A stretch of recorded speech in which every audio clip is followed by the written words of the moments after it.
Akhirnya provokasi. Jangan percaya sama si Imat ya. Jangan mau diadu domba habaib dengan kiai ya. Itu terstruktur dengan masif, saudara. Itulah cara mereka. Kalau udah kepepet, masuk ke tahapan provokasi. Itu ciri khas mereka. Pertama, nyebarin faham-faham sesat. Seperti yang saya katakan tadi. Setelah ketahuan bahwa itu tidak benar, tidak sesuai dengan ajaran yang ada di dalam agama Islam,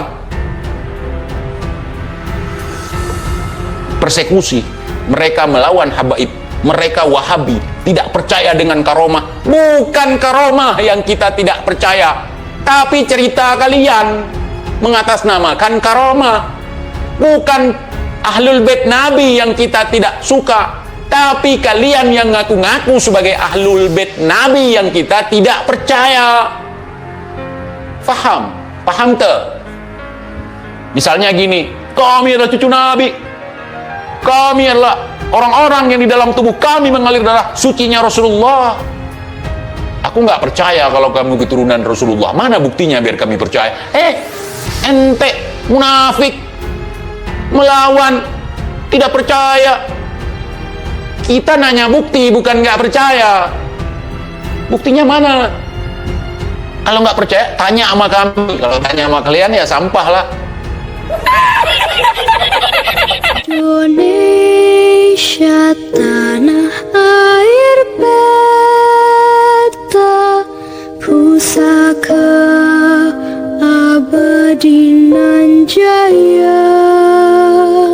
Koar-koar ketika ditanya bukti kagak ada. Ini zaman sekarang banyak orang meragukan nasab habaib, saudara.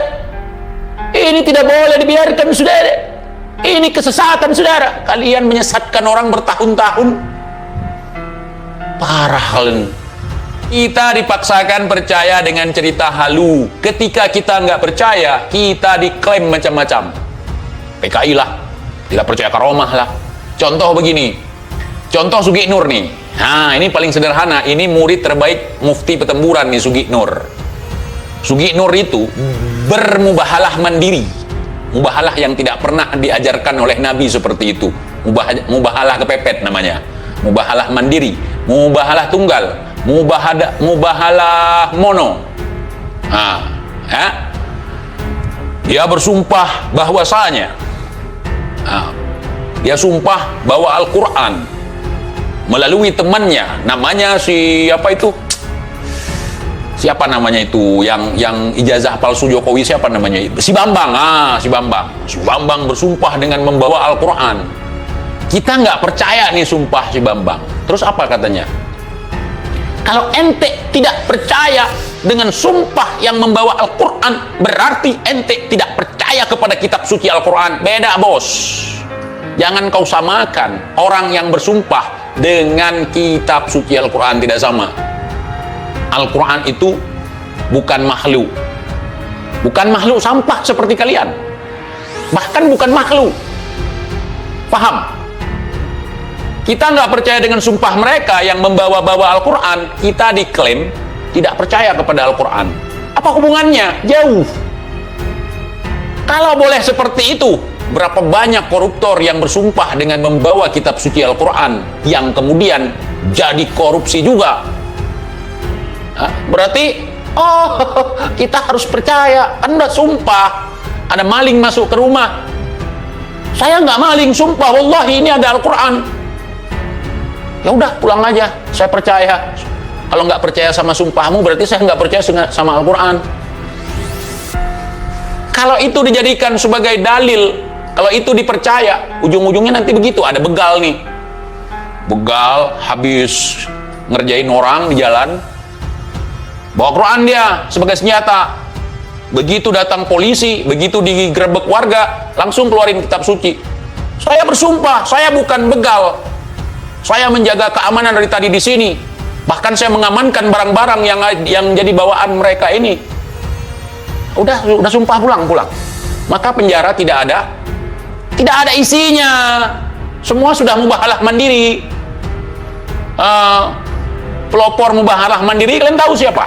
Mufti Petamburan, Imam Bongsor.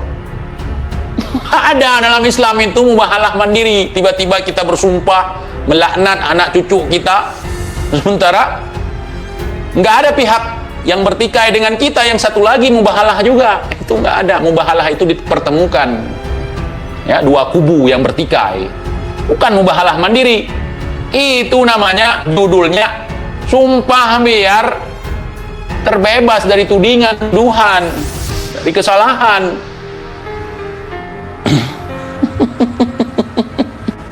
Aduh, kalian percaya dengan sumpah seperti, kalau di Aceh ada model seperti itu, tapi itu nggak berlaku untuk orang yang berilmu. Kita anak-anak gaul ada misalnya, bucong kebit, bupalih kebit, budok kebit, baharum kebit. Nah, itu ada di Aceh. Itu orang-orang pinggir jalan, orang-orang nongkrong kayak gitu, bukan ulama kayak gitu. Ulama di sini nggak sembarangan bersumpah. Nah, apalagi untuk menutupi kebohongan.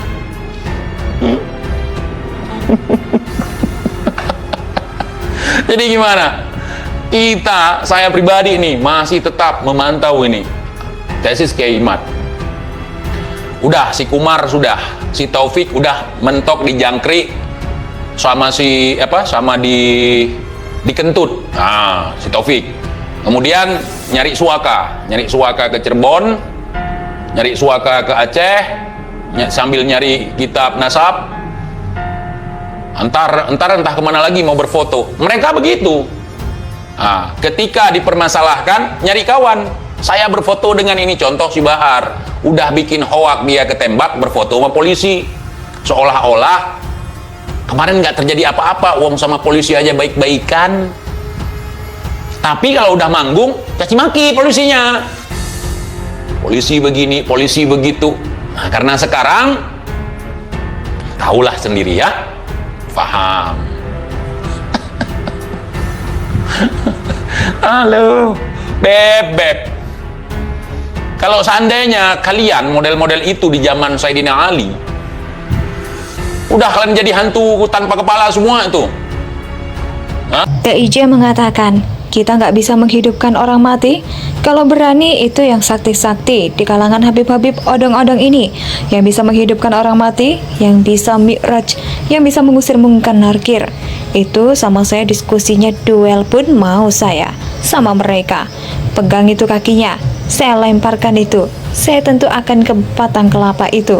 Begitu ilmu halu, makanya kalau meniru bukan berguru. Begitu jadinya, ujar TIJ. Kepala kalian di Aceh, badan kalian di Papua. Penyakit di dalam Islam kalian itu, benalu di dalam Islam. Calo agama kalian, penipu berkedok agama kalian. Untuk mencari perhatian umat, untuk mencari dukungan umat, bawa-bawa pansos ke Nabi, pansos ke kitab suci. Mana ada di dalam syariat Islam menikahi perempuan dari kalangan manusia itu sendiri, kecuali kita menikahi ayam betina, kuda betina, itu baru kita berzina dengan hewan. Ini kita nikahi syarifah misalnya, masa jatuhnya zina? Tak ada aja kan. Indonesia sejak dulu kala tetap dipuja-puja bangsa.